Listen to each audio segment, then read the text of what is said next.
అందరికీ నమస్కారం. ఆలపాటి చమక్కులు కార్యక్రమానికి స్వాగతం. ఇవాల్టి 195వ ఎపిసోడ్కి సుస్వాగతం. ఇవాళ ఎందుకో ఉన్నట్లుండి నాకు ఒక మంచి పాట గుర్తొస్తుంది. ఎవరు నీవారు కాదు.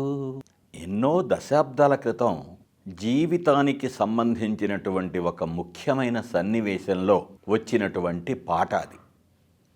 ఎవరు నీవారు కాదు అంటే కన్న తల్లిదండ్రులైనా, మనల్ని కన్నవాళ్ళైనా, మనం కన్నవాళ్ళైనా, అనేక రకాల బంధాలతో మనకి దగ్గరగా ఉంటున్న వాళ్ళైనా, దగ్గరగా ఉంటున్నట్లు ఉంటూ దగ్గరగా ఉండనటువంటి వాళ్ళైనా, ఇలా ఎన్నో రకాల బంధాలతో మనతో ఉండేటువంటి వాళ్ళు అందరూ కూడా మన వాళ్ళేనా అనేటువంటి పెద్ద ప్రశ్న జీవితంలో అనేక సందర్భాలలో దాదాపు ప్రతి ఒక్కరికి ఎదురయ్యేటువంటిది. అటువంటిది ఈ ప్రశ్న. ఎవరు నీవారు కాదు అనే ఆశ్చర్యార్థకం కానీ, ఎవరు నీవారు కాదా అనే ప్రశ్న కానీ జీవితంలో అనేక సార్లు మనకి మన మదిలో మెదులుతూ ఉండేటువంటి అంశం. మహాకవి ఎందుకన్నాడు ఆ మాట?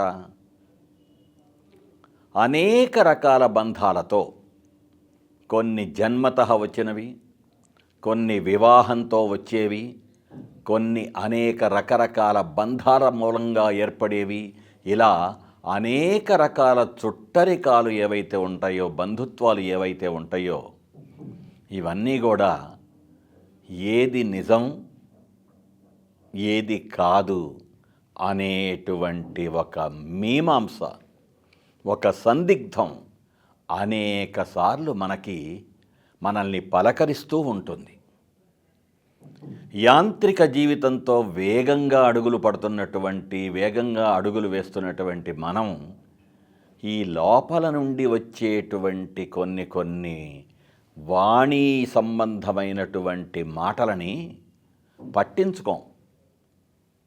అలా పట్టించుకుంటే ఎప్పటికప్పుడు లోపల నుంచి మనకు కొన్ని బ్రాడ్కాస్టుల్లాగా, టెలికాస్టుల్లాగా కొన్ని విషయాలు మనకి చెబుతూ ఉంటుంది లోపల నుంచి అంతర్వాణి. అలా చెప్పేదే ఎవరు నీవారు కాదు.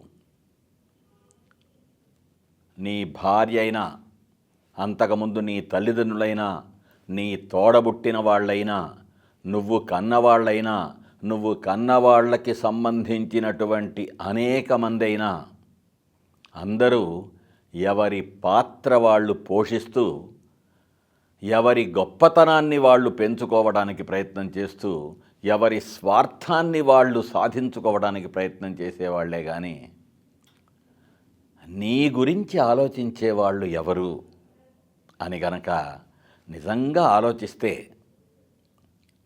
ఎవరు నీవారు కాదు అనేటువంటిది ఖచ్చితంగా మనకి అవును కదా అనిపిస్తుంది. అంత మాత్రం చేత ఎవరు మనకొద్దా? ఎవరు లేకుండా ఒంటరిగా బతుకుతామా? మరి man is a social animal అని ఏనాడో చెప్పాడు కదా మహానుభావుడు. అలా చెప్పినప్పుడు ఒంటికాయ సొంటికమ్ములాగా ఎలా జీవిస్తాము అనేటువంటి అనేక ప్రశ్నలు ఒకదాని వెంట ఒకటి వచ్చి మనల్ని ఊపిరాడకుండా చేస్తాయి. ఖచ్చితంగా ఒంటరి జీవితాన్ని ఇష్టపడేటువంటి మనుషులు ఈ ప్రపంచంలో బహు కొద్ది మంది అనేది మాత్రం నిజం. కావాలి మనుషులు మనతో పాటు ఉండటానికి, మనతో పాటు తినటానికి, మనతో పాటు నడుస్తానికి, మనల్ని నడిపిస్తానికి, మనం జీవిస్తానికి అనేక మంది తోడుగా ఉంటూ ఉండటం అవసరమే. అయితే ఎవరు మనకి కావాలి, ఎవరు మనకి వద్దు అనేటువంటి ఒక స్పష్టత, ఒక విశ్లేషణ, ఒక నిర్ణయాత్మకత ఎప్పటికప్పుడు మనం చేసుకుంటూ ఉండాల్సినటువంటి ఎక్సర్సైజ్. తామరాకు మీద నీటి బొట్టులాగా జీవించటం మనిషి చేయవలసినటువంటి పని అని విజ్ఞులు ఎన్నోసార్లు మనల్ని హెచ్చరిస్తున్నా కూడా తామరాకు మీద నీటి బొట్టు ఏంటి? తను అంటుకోదు, అంటించుకోదు. అలా ఉంటున్న తామరాకు మీదే ఉంటుంది, కానీ దానికి అంటుకోదు, దాన్ని అంటించుకోదు.